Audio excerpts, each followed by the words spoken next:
తెలంగాణలో she teams ఎలాగైతే ఉన్నాయో అలాగే హీ టీమ్స్ కూడా పెట్టాలంటూ ఈరోజు శేఖర్ భాషను అయితే ధర్నా చౌకద్దన్ అయితే దీక్ష కూర్చున్నారు. మాట్లాడించే ప్రయత్నం చేద్దాం. చెప్పండి, అసలు ఎందుకు కావాలంటున్నారు ఈ టీమ్స్? ఎందుకంటే ఆడవాళ్ళ మీద అఘాయిత్యాలు జరుగుతాయి, మగవాళ్ళ మీద ఎప్పుడు జరిగిన సందర్భాలు ఉండే కదా, ఎందుకు మీరు కావాలని డిమాండ్ చేస్తున్నారు?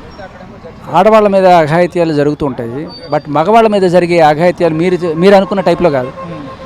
ఆడవాళ్ళ మీద ఫిజికల్గా ఒక దాడి లేకపోతే ఇట్లాంటివి జరగచ్చు, కానీ మగవాళ్ళ మీద జరిగే రేప్ ఏదైతే ఉందో అది పోలీసులు లేకపోతే కేసులు చట్టాలు వీటితో జరుగుతున్నాయి.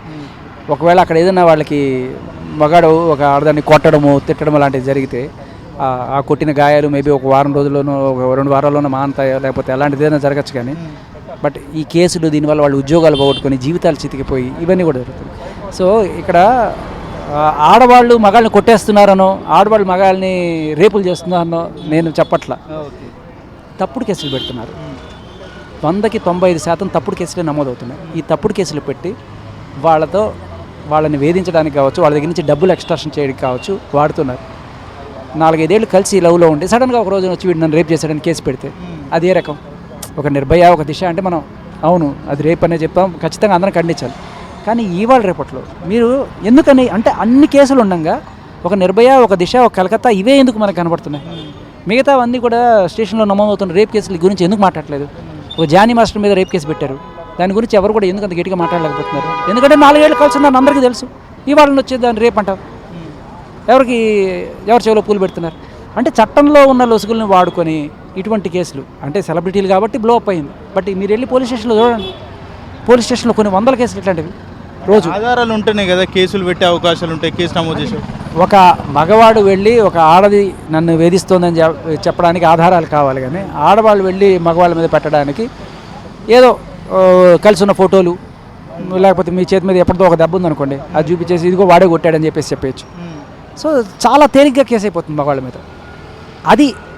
ఇది చూసుకొని ఆసరాగా చూసుకొని చాలామంది ఇటువంటి ఎక్స్ట్రాక్షన్ కోసం వేధించడం కోసం పాల్పడుతున్నారు.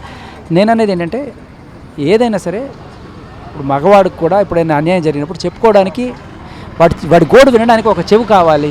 అది లేనప్పుడు వాడు ఆత్మహత్యలు చేసుకోవడం లేకపోతే వాళ్ళ మీద దాడులు చేయడం ఇటువంటి వాటికి తెగిస్తాడు. కాబట్టి దీనికోసం కూడా మనకి ఒక వ్యవస్థ కావాలి.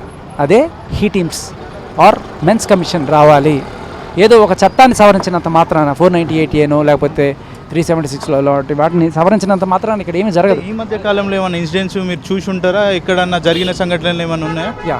మీకు ఒక క్లియర్ కట్ ఎగ్జాంపుల్ చెప్తా. సుప్రీంకోర్టే ఈ 498 చాలా మిస్యూజ్ అవుతుంది. 100కి 90% కేసులు తప్పుడు కేసులు అని చెప్పిన నేపథ్యంలో మీరు చూస్తున్నవన్నీ కూడా అంటే మీరు చెప్తున్నట్టు ఈ ఈవిటీసింగ్లు జరుగుతుండొచ్చు, లేకపోతే రేపులు కూడా కొన్ని చోట్ల జరుగుతుండొచ్చు.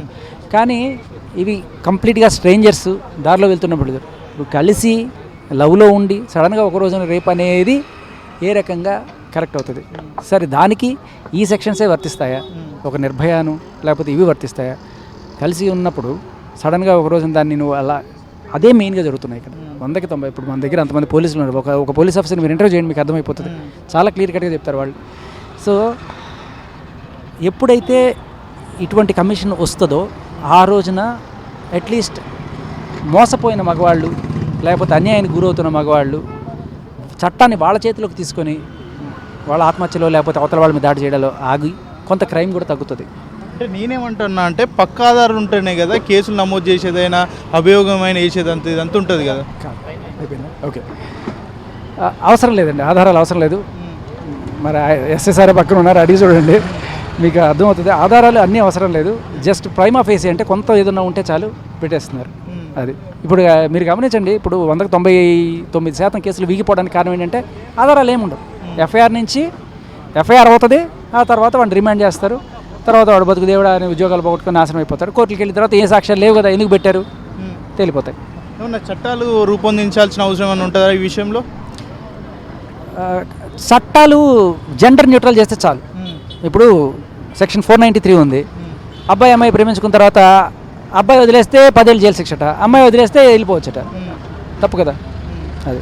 ఫైనల్గా ఏం చెప్తాం అనుకుంటున్నారు ఈ విషయం? అదే ఒక పురుషుల కోసం ఇప్పుడు చట్టాలు ఒక చిన్న మార్పులు చేసుకోవడం కన్నా ఒక పురుషుల కోసం కమిషన్, ఒక హీ టీమ్స్ లాంటివి ఉండడం అనేది, ఒక భరోసా సెంటర్ కల్పించడం అనేది కావాలి. ప్రతి మగాడు కూడా ఒక బాహుబలిగా ఉండడు. చాలామంది అమాయకులు ఉంటారు, చాలామంది అర్భకులు ఉంటారు, వాళ్ళకి కూడా న్యాయం జరగాలి అనేది మా కోరిక.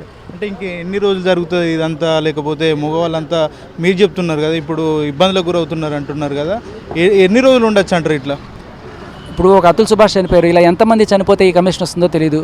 బట్ ఖచ్చితంగా ముందే కళ్ళు తెరిచి దేశానికి మొత్తం ఒక దారి చూపించిన వాళ్ళలాగా మనం ఫస్ట్ మన తెలంగాణలో ఈ పురుషుల కమిషన్ సాధించుకోవాలనేదే నా కోరిక.